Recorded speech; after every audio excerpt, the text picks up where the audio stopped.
My career has been a series of fresh starts. I was not an expert in any field I've entered: mini computers, networking, web, storage, databases. In every new career opportunity I pursued, I accepted less than I had on the table. I exchanged cash for a greater challenge, more responsibility, and the opportunity to do something transformational with people I cared about. In the end, I've always ended up making and achieving more. From digital to Wellfleet, Wellfleet to Prominent, Prominent to Lucent, Lucent to ArrowPoint, ArrowPoint to Cisco, Cisco to Acopia, Acopia to F5, F5 to Vertica, Vertica to HP, and the last chapter is still open. In fact, the biggest swing of my fortune was resigning from my VP position at Lucent in favor of joining Cheng Wu at ArrowPoint. They thought I was negotiating, so they offered me more money. And when I told them it wasn't about the money and it wasn't about the stock, they laughed. They told me the web was a toy, that Cheng was a nice guy but a mediocre engineer and certainly not a leader. Further, they told me the biggest mistake of my life would be to leave Lucent and go to some startup. Well, I say to Lucent, how do you like me now?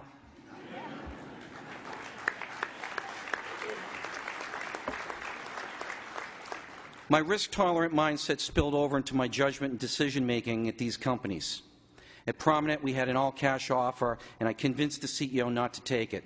I was certain I could deliver a significant distribution contract that would enhance our value. I also counseled him that the worst thing that would happen was the suitor would come back with a better offer. They didn't, but Lucent did. At ArrowPoint, we had 2 offers in the company's history, and we had considerable pressure as a management team to take them. However, we stayed the course and further optimized the company's value, which ultimately resulted in an IPO. Along the IPO path, there were many obstacles, including a mandate for extended revenue visibility. I recall being met with skepticism regarding our revenue commitment, and the company contemplated delaying the filing. I stood firm on our commitment, and we delivered the numbers, which resulted in one of the most successful IPOs in history. I look forward to seeing LinkedIn, Groupon, Twitter, and the companies you start knock ArrowPoint off this mantle. At Acopia and Vertica, we faced similar decisions around selling versus investing. In both cases, we decided to sell. Many factors went into these decisions, but never the fear of failure. Earning the right to make all these tough decisions required overcoming difficult obstacles, many of which spanned years. Every one of my startup ventures failed at least twice in significant ways before ultimately succeeding.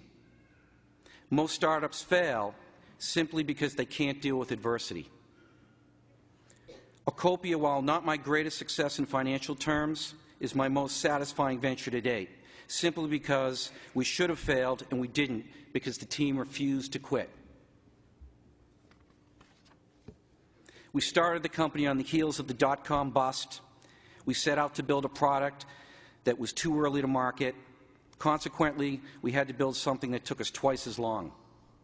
In spite of this, we stuck together, created and dominated a market segment, built a revolutionary product, and sold the company to F5, who remains the market leader to this day. Vince Lombardi was right when he said, the difference between successful people and others is not a lack of strength or a lack of intelligence. It's a lack of will.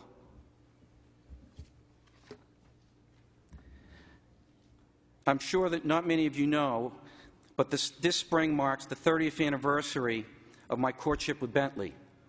It began in 1981 when I was rejected by the undergraduate school.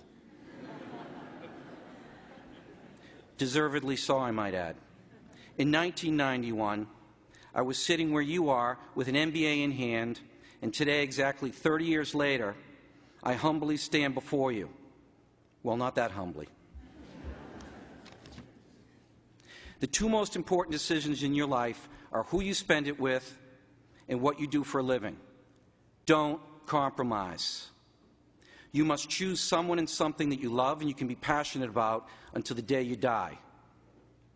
The greatest sale of my life was to Virginia Pena, who had the misfortune of ordering an Americano in a coffee bar in Spain. She is now Virginia Lynch, and together we've created my best work to date. our family, John, Nora, Alondra, Alina, and Chris Jr. La familia es todo. Family is everything. Your success should be defined by you. My advice is to make it about who you love and what you love to do, not about your possessions or what you earn. It's not about how much money you make. It's about how you live your life. In closing, I'd like to thank President Larson for the honor bestowed upon me and the opportunity to share this day with you. To the graduating class of 2011, accept no one's definition of you but your own. Remember, the fear of failure is what holds people back from greatness. The future is yours, and the future is now. Congratulations. Take care.